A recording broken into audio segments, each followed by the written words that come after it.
Hi, I'm Virginia from Right Clinic, and here with me today is Abigale Miller.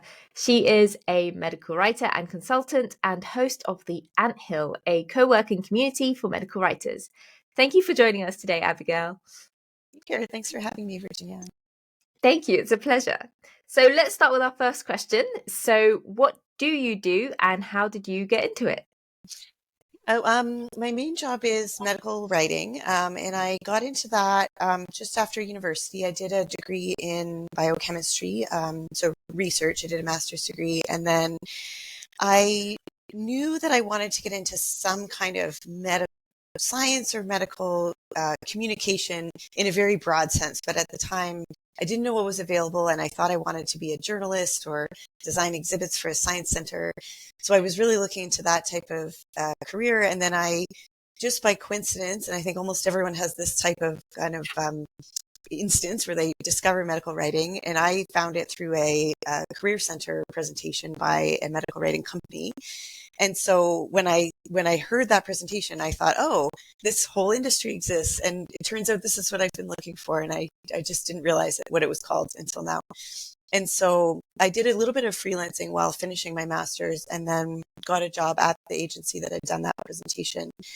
That was in Toronto. So I did agency jobs for about 10 years, that one. And then I moved to Shanghai for 5 years. So I was there at a different agency. And then when I moved back to Canada in 2016, I started freelancing, and I've been doing that since then. And all kinds of medical writing, mostly education presentations, not really accredited CME, but internal training and yeah, lots of different kinds. And it's been great. I've really loved it. And then I started the Anthill because as a freelancer, I always had this feeling like, oh, I just missed people.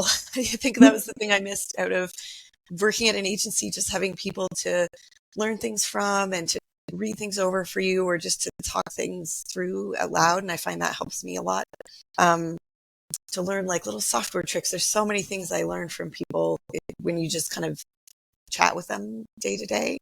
So I thought for a long time about how to kind of recreate that as a freelancer, and then eventually settled on this kind of online co-working model. So I started the Anthill, and it's a whole mix of things, and we can talk about that in a bit if you want. But yeah, that was kind of how it started. Yeah, that's really interesting. I think I love the idea of trying to recreate an atmosphere as a freelancer because you miss people. I could totally relate to that. So as I understand it, do you work completely remotely from home as a freelancer? Yeah, well, I did work from home for a long time. About a year ago, I started renting an office space, but essentially the same thing. I work fully remotely. Perfect. And I imagine that has lots of benefits for you. So do you want to run through some of the advantages of kind of owning your own time and being able to work from home or work from anywhere? From wherever, yeah. Yeah. It's been great. And I think a lot of the benefits, like partly it's the location. It's been great to not commute. And even when I was at agency work, I sort of set things up to not have, I just would never be able to deal with an hour-long drive each way. Um, and so now it's, of course, even less commute. From home was nothing. And even here it's a 2-minute drive to this office where I am. And so that's a huge part of it. And the other thing I love about freelancing, I mean, it's stuff like not having to get sign off for vacation days. Like, I still have to set things up and plan and make sure work is covered, but there's no one counting days and needing to approve whether I can take a Friday off to go skiing with my kids or whatever else there is, which I love. And I also really love the freedom of being able to sort of incrementally change or adjust the job. Like if I decide I want to try out a new skill, I can take a course or try to find clients in that area and try it out. If it doesn't work, I sort of shift back. I don't have to make an all or nothing break to leave a job and start something new. Or if I don't like one client, I can cut back work with them and slowly build up clients that I do really like and that we work well together. And so those are a few of the benefits of freelancing that I found that I really love. Yeah, I actually want to just emphasize a really good point you made there, which is you don't have to completely drop a job and risk it all to try something new. You can actually kind of adjust how much work you do with certain clients and find other clients, and you're constantly learning and skill building and investing in yourself with courses and things like that, which is amazing. And I think that's one of the things you can kind of struggle with if you're made redundant or you're let go. Then you kind of feel a bit lost and you need to go and find something new, and you kind of just pick up anything because you can't really choose in some situations. Yeah. So it's nice to be able to have that choice. And yeah, I also wanted to ask you, what are two things that you've learned from other freelancers? Ooh, that's a great question. I mean, and so many of it is like little things that I've picked up, like a new time tracking software that someone's tried, or someone's shared an invoice template that they like. So there's little things like that. And because in the Anthill, we have like lots of little connections every day, both on the online platform and during calls, and none of it's required. So it's just sort of whoever shows up, shows up. But to me, it does recreate that kind of, chit chat kind of like, uh, relationship building that you have in an office. So there's even things like this dress that I have on was the company was recommended by one of the members of the Anthill. She had this dress she loved, and so I thought, oh, I'll try that out too. And there's stuff like that that's like you would never talk about those things on a sort of official networking call where we're here to do business and talk about serious things. So um, yeah, there's just so many things.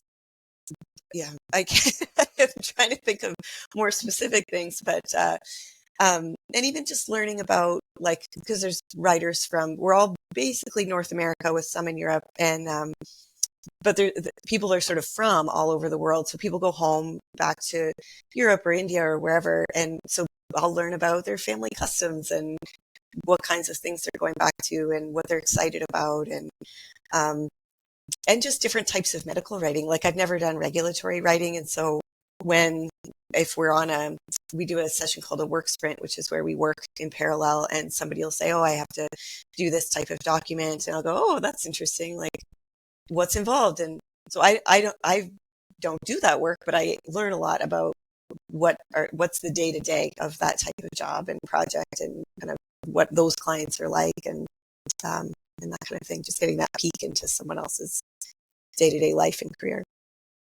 Well, you over delivered on that answer. You gave way more than two things. So you've got a dress, a invoice, you've got like family customs, and probably even holiday recommendations for people. What's it like in that country. And so that's really great to hear. I love that there's lots of human to human connections, rather than just pure work conversations. So you're actually building more than a work relationship. You're building a friendship, Hmm. and people that you can rely on and actually ask questions about other things outside of work. And so that's really interesting and really inspiring to hear that you've built that community around you, and it's really paying off in more ways than one.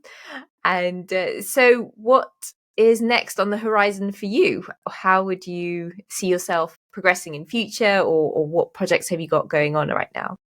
Yeah. And how can people join? How can people Oh, join yes. Anthill? Great Yes. question. So yeah, what's going on in the future? A lot of it is just continuing to build the anthill. And so we're open all the time, we're always welcoming new members. And the website is theanthill.biz, no hyphens or anything. But so that's a link where you can find information and a link to join. Um, and at the time of taping, right now it's October, I'm getting ready to present at the AMWA conference, the national conference in Baltimore at the end of October. So I'm doing a presentation on strategic business planning for freelancers, just because that's a question that's come up so often in the Anthill about, do I need a business plan and how do I do one? And so it's a really interesting topic, and I think really helpful for medical writers. So by the time you're seeing this, that presentation will be done, but definitely get in touch if you have questions about that, because I've been talking about it for about a year now with different people, and I find it really interesting topic. Um, yeah, and then apart from that, my own medical writing business is continuing, which I find is important. Partly, I just really like medical writing, so I plan to continue doing that work, but also feel like it helps a lot in the Anthill to have the work experience to bring and talk about. And so, yeah, I'm not planning to let that go. Yeah, perfect. Well, thank you so much for your time today. It's been so interesting to talk with you, and I hope everything goes well at the conference. And I'm sure if you do a write up or a summary, I'll link it below. So you can connect with Abigale on LinkedIn. I'll keep the links down below in the description of this video, and also a link to the Anthill as well. And yeah, check out Abigale's stuff. So very cool. Very nice to meet you. Thanks. And I hope everything goes well. Thank you. All right. See you at the next episode. Bye.